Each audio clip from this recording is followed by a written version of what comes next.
Que vous allez bien. Moi, ça va bien mieux après une journée assez éprouvante. J'avoue qu'hier, c'était vraiment pas ça.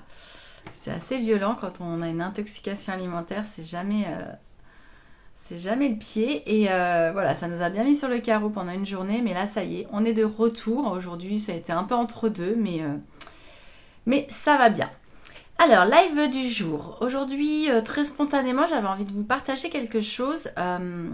Je me suis inscrite à un challenge sur le net, sur les réseaux sociaux. Vous savez, il y a beaucoup de coachs, notamment business, mindset ou développement personnel, sens large, qui proposent souvent des défis gratuits pendant 5 jours, pendant 10 jours, voire plus longtemps. Voilà, pour faire participer un maximum de personnes qui rejoignent ensuite un groupe privé Facebook, qui peuvent échanger entre eux. Et au passage, et derrière, le but est évidemment étant d'avoir envie de poursuivre l'aventure avec ces personnes-là en achetant un programme. Voilà, en général, c'est ça. Et puis, j'en fais pas souvent, mais là, ça m'intéressait. C'est un sujet qui m'intrigue. Et du coup, je me suis dit, tiens, ça fait longtemps, j'ai envie de participer. Et puis, en plus, c'est une personne que je suis et qui est très forte, je trouve, au niveau marketing. Et donc, j'aime bien aller voir les coulisses et comment ça se passe à l'intérieur pour comprendre les mécanismes, etc. Et puis c'est assez inspirant. Mais c'est pas de ça dont je voulais vous parler. Ce qui m'a marqué en fait, et ce qui me marque toujours dans ces challenges-là, c'est de voir qu'il y a des personnes très jeunes, de 22 ans, 23 ans, qui participent à ce type de challenge, ou même des personnes bien plus âgées, voilà, qui vont avoir peut-être 70 ans, qui vont participer à ce type de challenge. Je trouve ça formidable. Et notamment pour les jeunes, je trouve ça vraiment formidable. Parce que je me dis finalement que moi, ça m'a vraiment manqué. J'aurais vraiment voulu pouvoir accéder et connaître le développement personnel beaucoup plus jeune.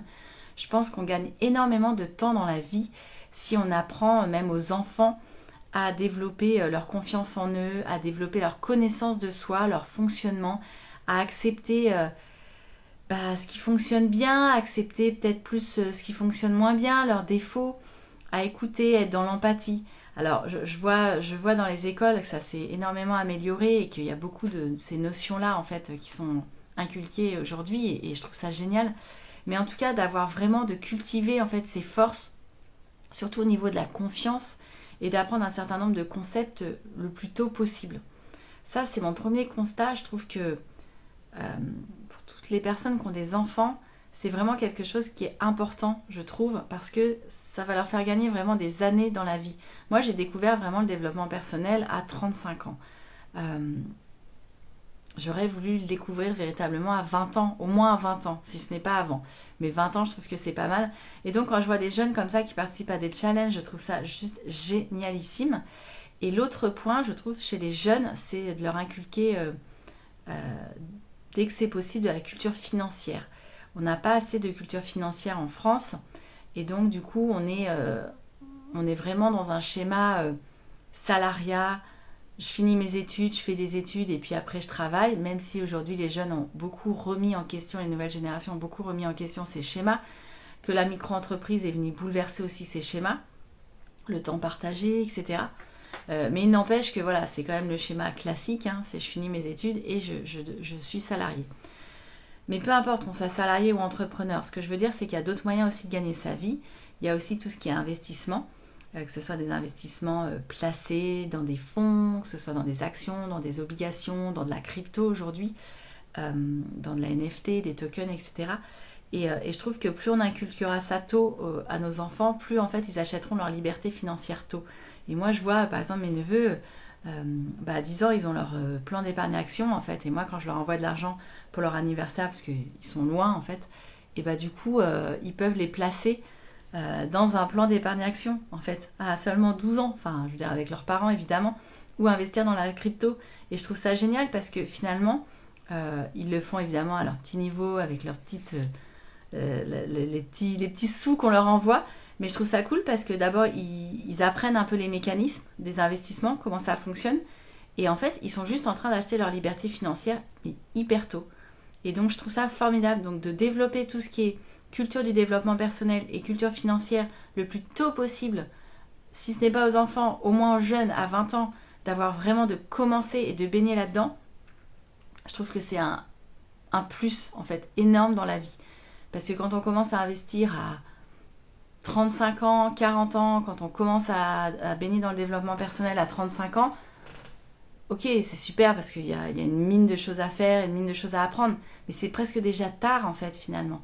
Et que si vous commencez à 20 ans et bon, ils commencent à 12 ans, ok, c'est un peu l'extrême, mais en fait je trouve ça génial et j'adore que ma soeur fasse ça en fait.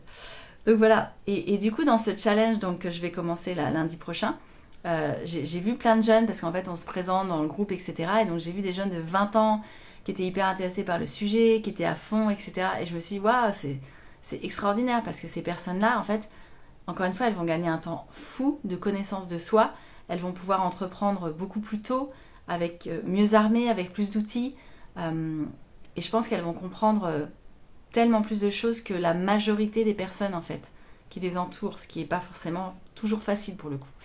Donc voilà, du coup, je trouve ça hyper intéressant de développer ces deux axes-là le plus rapidement possible. Développement personnel et culture financière. Parce que pour moi, en fait, aujourd'hui, on achète vraiment sa liberté financière, sa liberté de temps. Ça va être son organisation en étant entrepreneur notamment. C'est vrai que je défends beaucoup l'entrepreneuriat. J'ai rien contre le salariat, je l'ai été pendant 15 ans et c'était génial. Et les deux peuvent être formidables. En fait, de mixer les deux, ça peut être formidable.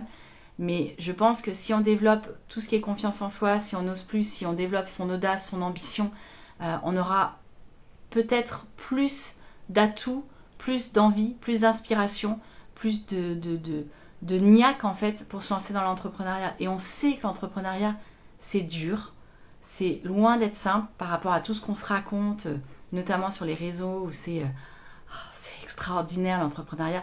Alors oui, moi je suis une passionnée, fondue totale d'entrepreneuriat. J'adore ça et pour rien au monde je reviendrai en arrière. Pour autant, c'est dur.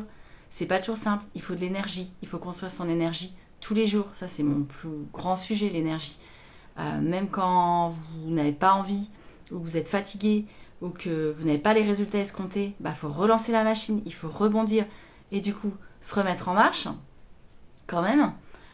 Vous allez construire votre liberté financière, c'est vous qui reconstruisez votre chiffre d'affaires, qui ramenez vos clients. Quand vous produisez, vous devez penser à votre prospection. Voilà, ce sont des cycles en fait, et vous vous arrêtez jamais. Hein. Donc il y a beaucoup d'entrepreneurs qui se sentent pris dans une essoreuse, alors que justement l'idée ça va être de travailler son modèle économique pour avoir un véritable modèle qui vous permette à la fois de produire, d'avoir ce temps de production, d'avoir ce temps de prospection, tout en étant sereine et équilibrée et épanouie. Et c'est tout l'enjeu de l'entrepreneuriat. C'est pas juste j'achète ma liberté, mais je suis complètement cramée parce qu'en fait je bosse non-stop. Le but du jeu, c'est vraiment d'avoir de la liberté, d'avoir un équilibre et de bien se rémunérer. Et ça, j'y tiens parce que je pense pas qu'on soit complètement accompli si on gagne 500 balles par mois, ok, à moins d'avoir d'autres moyens financiers et que ce soit ok pour nous. Mais sinon, c'est pas possible. Dans le contexte actuel, avec toute l'inflation qu'il y a, qui va perdurer 2023-2024, c'est pas possible. Ok, c'est pour ça aussi qu'il faut travailler et se former pour acquérir les bonnes stratégies d'acquisition de clients, sans rentrer dans un truc marketing trop lourd. Faut le faire avec qui on est, avec ses valeurs, en étant totalement aligné, mais il faut quand même le bosser. Il ne faut pas en avoir peur, il faut poser ses chiffres, il faut affronter, j'ai envie de dire, ces chiffres, il faut les regarder. Et à chaque fois d'ailleurs que vous avez des doutes, vous ne savez pas comment prendre un projet, etc., prenez les chiffres.